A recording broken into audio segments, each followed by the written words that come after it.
Hello, good evening sa inyo mga sir. Mabalik na naman tayo at sa ating ginagawang mga project. At ito po ay mga order din sa akin. Ngayon, inilabas ko na ho sa box. Ituturo ko sa inyo ang aming gawa.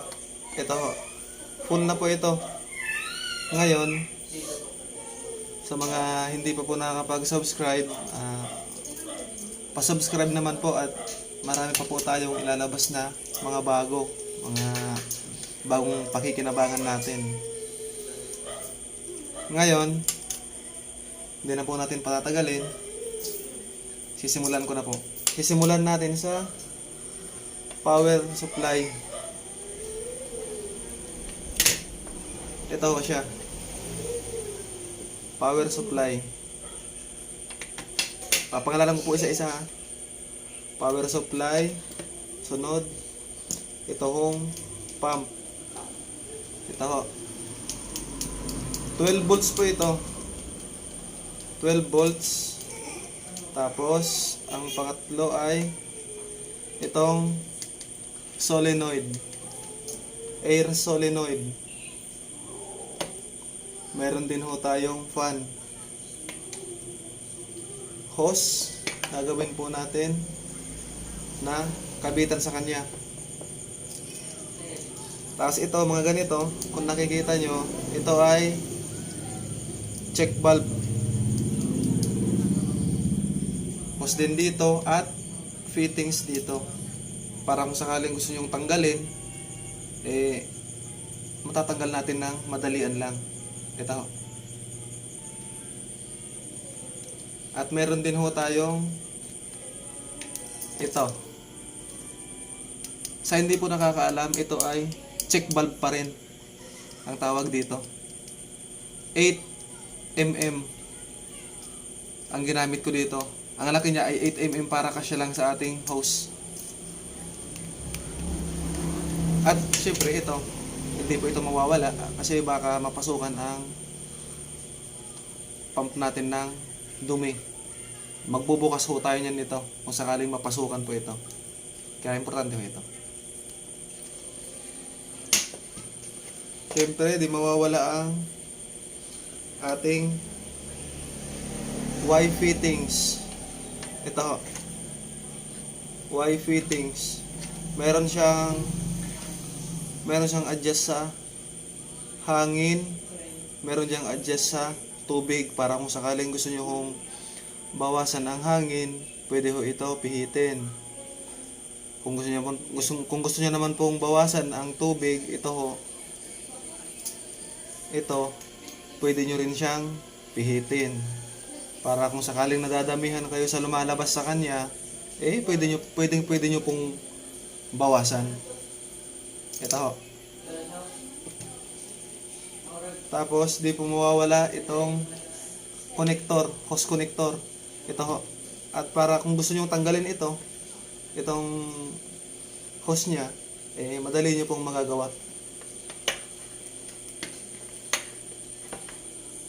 At siyempre, ito pa pala, munti ko na makalimutan. Siyempre, gamit tayong number 16 na wire para hindi siya masusunog at plug. Ngayon, ito na ho tayo. Power supply. Galing ito, kung paano pang pagkabit dito, may letter N o ito. Kung makikita nyo, meron ditong pula. May nakalagay letter N at letter L. Yan ho, line at neutral. Ito ho dito, ito ho ang ikakabit natin. Kahit ito magkabaliktaran galing sa 220, wala pong problema. Okay lang ho yan. Ang ginagawa ko ho dito ay isinasabay ko na po ang solenoid valve. Bakit ko po sinasabay? Kasi 220 din po ito. Ito, 220 volts din ito. Kaya kahit itap ko siya dito, tinatap ko na lang dito sa plug niya, sa cord. Okay lang. Okay lang ho. Wala naman problema kasi 220 siya. Ngayon, ito pong sa pump, kung makikita nyo po dito ay meron siyang V negative at V positive. Ibig sabihin po niyan ay meron siyang negative at positive. May polarity ho yan. Polarity. Ang ikakabit nyo ho doon sa positive, yung V, tapos may sign na positive, ay yung pula. Basic na po yan sa pagkakabit natin, lalo na sa mga DC gaya nito, may mga polarity, ay may polarity siya. Ang gagawin nyo ay yung pula laging positive. Tandaan po natin yan. Yung itim naman ay parating negative. Wag ho tayong malilito. Dito ko na rin ho ikinabit yung fan. Bakit ho? Kasi para din ako gumamit ng isa pang, teka lang, nasaan na ba yun? Para ho, din ako gumamit uli ng ganito. At kayang-kaya naman ng voltahe nito. Kayang-kaya naman ang ano niya. Ang kung baga karga. Kaya okay lang. Ito ho yun. Dito na rin ho nakasabay yung pump. Yung pump. Bali, pinagsabay ko na lang sila para hindi na ako gumamit nito. Kasi okay lang naman at maliit lang naman ang konsumo nito. Kayang-kaya. Ano lang ito eh, 0.30 ampere. Kaya okay na okay lang. At mataas din ho naman ang voltahe nito. Meron pa ho itong tinatawag na volt adjuster. Ito ho. Itong kulay yellow. Kung gusto niyo hong pataasin ang voltahe niya, pipihitin niyo po ito. Kung gusto niyo bawasan, pipihitin niyo rin niyo po ng counterclockwise. Counterclockwise, bawas. Clockwise, dagdag. Patapos na po tayo dito sa solenoid valve. Ginampere ko lang dito. Ginampere ko lang dito. At ito, dito rin. Tig-isa sila. Huwag ko tayong malilito. Ito pong dito sa AC 220, kahit po na magkabaliktaran ito, wala itong problema. Okay na okay lang yan. Okay lang yan, kahit magkabaliktaran dito. Kahit po maglagay kayo nyo ng sinyal kung saan nyo gustong ilagay ang negative, buti kung hindi nagkakapalit ang pagsaksak. Kaya okay lang ho yan. O, ito 220. Kung ito naman ho ay 12 volts, ang pinili nyo 12 volts, gagamit rin ho kayo ng ganito. 12 volts din.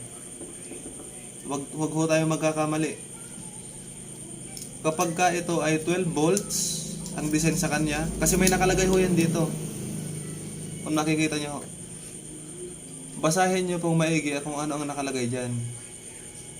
Kung ito po ay 220 volts ho, ito pong sa linya, doon nyo ho kukunin.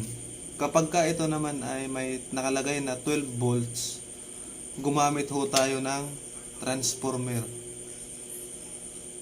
Maliwanag ho tayo.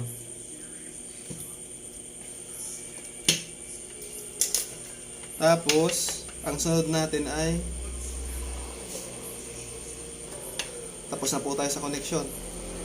Dito naman ho tayo sa mga fittings, mga nakalagay sa kanya, mga naka-attach sa kanya.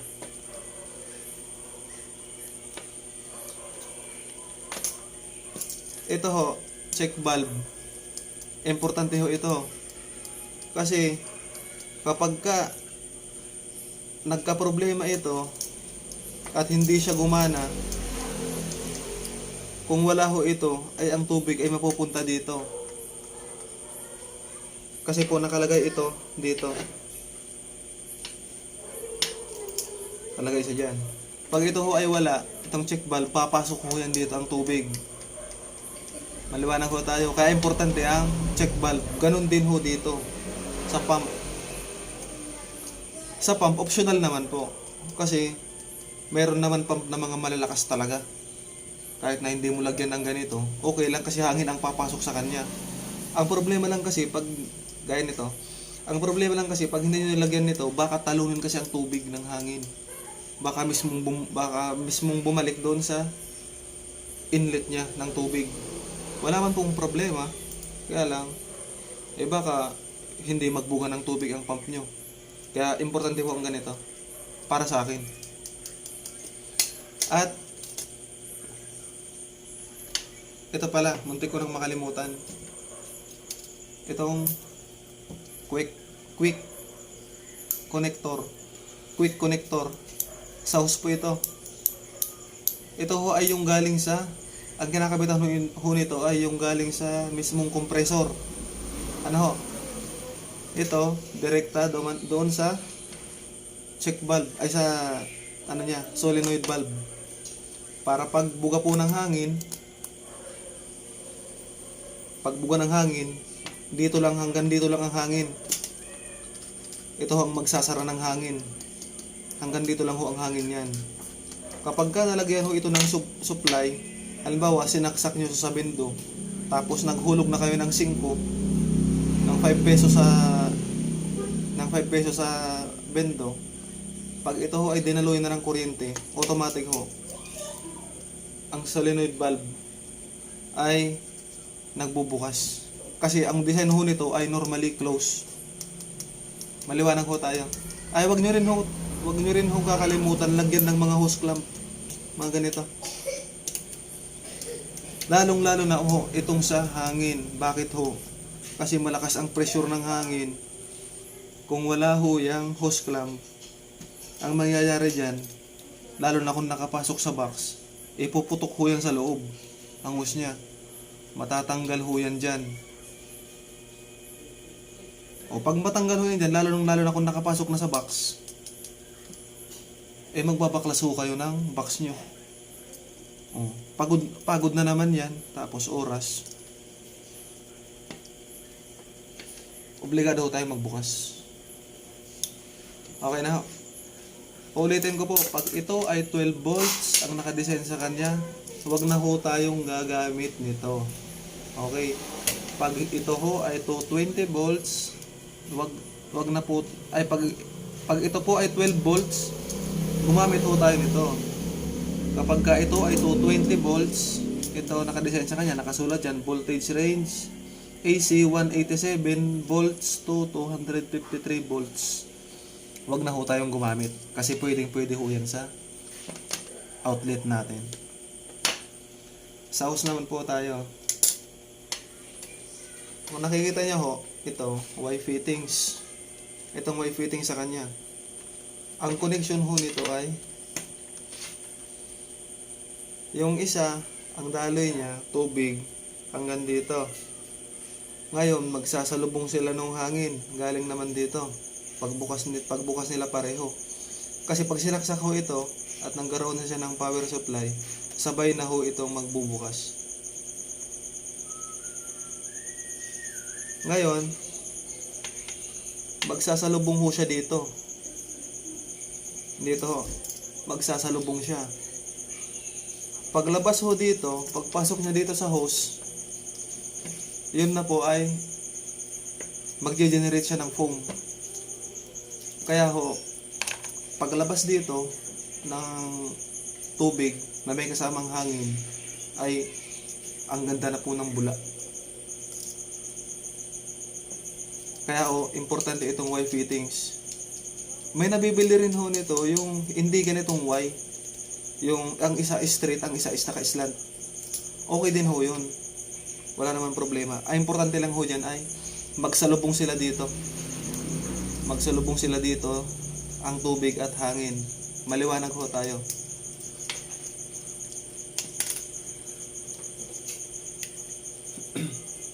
Ngayon, ito ho, dito sa hose niya, sa inlet, ang ginamit ho namin ay chemical hose. Nilagyan ko ho ng ganito. Alam po na yung purpose nito. Ang purpose po nito, ito check valve ito. Ang purpose ho nito ay pag umakyat na po ang tubig sa kanya, hindi na ho siya babalik ulit papunta sa container. Para ho kahit medyo mahaba ang hose natin, wala hong problema. At ang tubig niya ay laging nakalinya, hindi ho bumababa, kaya lagi itong may karga na tubig. Kalimitan ho sa nakikita kong problema nito, ito ay napakasimple lang ho. Ang problema lang ho nitong home machine na ito, isa lang ho. Minsan, ang lumalabas sa kanya ay hangin. Hangin lang. Bakit po hangin? Kasi hindi siya nakakahigop ng tubig galing sa container o sa kung anong nilagay nyo, sa balde o saan. Ang kadalasang dahilan po niyan ay sobrang haba ng hose natin ito. Pag sobrang pong haba ng hose natin papunta sa ating pump, minsan po ay hindi nakakaakyat ang tubig. Kaya ho, nilagyan ko ho nito, itong check valve. Napakadali lang ho nitong troubleshoot nitong foam machine na ito. Wala ho to, hindi na po kayo kung ano-anong gagawin, hindi ho. Ito lang ho ang bantayan dito. Itong check valve lang. Kung pwedeng gawin dalawa para wala na makalabas na tubig pabalik, wala nang bumalik na tubig, okay lang. Pwede rin ho kayo dito sa loob nito, maglagay rin ho kayo ng check valve ulit dito. Para talagang ang tubig niya ay pasok lagi sa hose. Lagi siyang nakalinya ang tubig niya. At wag nyo rin hong kakalimutan. Ito hong ganito minsan sumisingaw ito sa sobrang kapipihit natin. Minsan ito, ang nangyayari dito ay naglulus na siya. Pati dito, i-check ho natin. Bakit ho? Kapag ito ay singaw, hindi po aakyat ang tubig. Basic na basic po yan kasi singaw siya. Kaya lagi hong lalagyan ng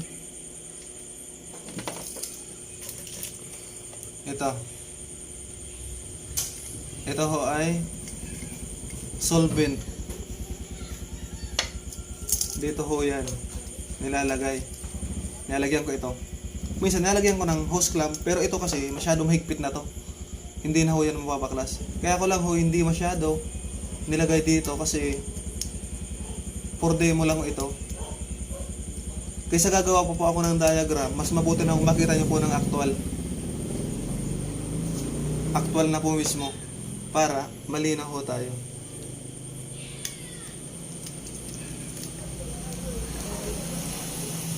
Ngayon, dito ho, wala na tayong problema. Lagyan rin ng mga hose clamp. Ito. Para hindi rin ho matanggal ito dito. Parang tubig niya, walang lalabasan, lalo na pag nakapasok sa clamp. Uulitin ko, sisimulan ko sa pinakasimula. Power supply. Ito ho ay ikakabit dito. May nakalagay L at N. AC ang nakalagay. Hanapin nyo po AC. Doon ho ito nakakabit. Itinap ko na ho sa kanya kasi itong solenoid valve natin ay 220 volts. Kaya okay lang sa kanya. Itinap ko na siya. Kunwari ilalagay ko na siya dito.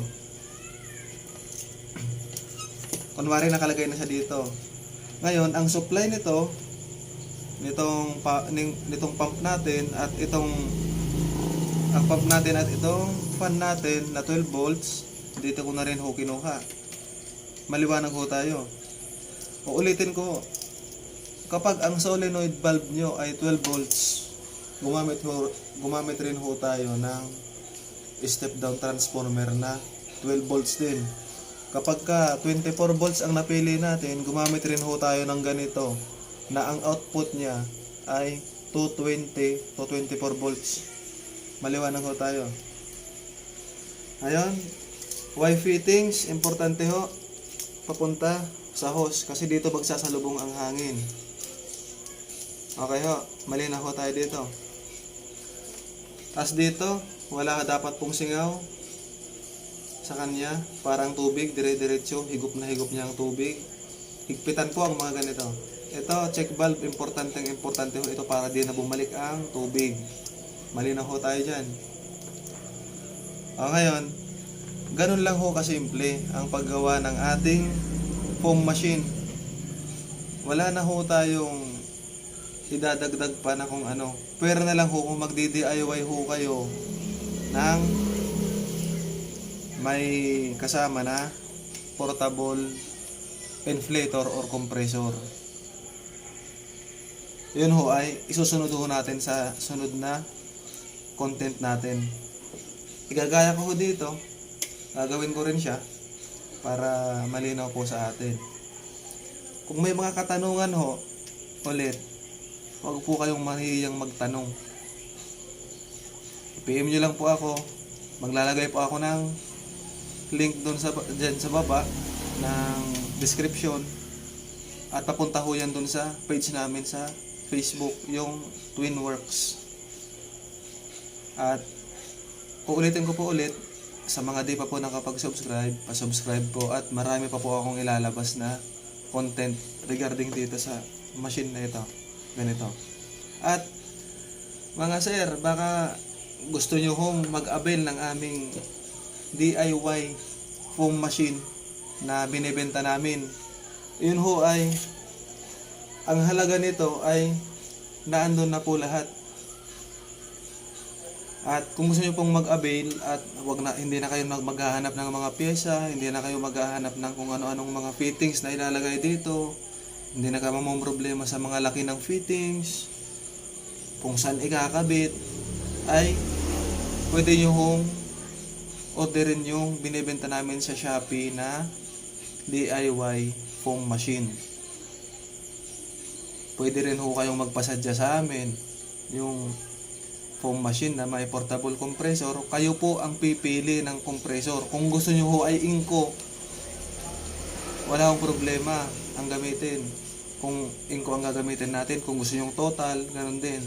Kung ano ho ang presyo sa Shopee, dagdagan nyo lang po ng shipping at power supply, tapos konting dagdag sa box kasi medyo lalaki ho ang box natin. Normal ho yun kasi ito ho ay ginagawa namin at binibili rin namin ang pyesa ng box na ganito.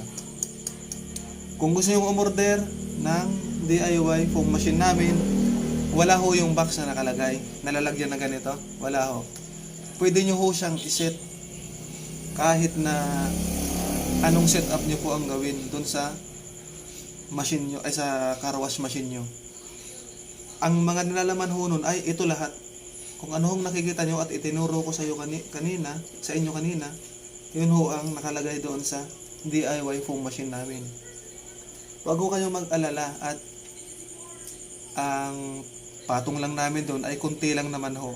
Kaya ho tumaas ho yun doon sa Shopee kasi gawa ng may porsyento po silang dinadagdag na kinakaltas sa amin. Kaya ngayon, kung gusto nyo pong mag-avail, ilalagay ko po ang description, ang link sa baba para po makapag-avail kayo sa mga nais lang ho. Sa mga gusto pong matuto at gumawa ng sarili nilang setup, pwede nyo akong i-PM. Kahit hindi po kayo bumili ng aming produkto, wala pong problema. At ako naman ay hindi madamot magturo, basta alam ko. Yun lang ho mga sir. Sa susunod na topic natin,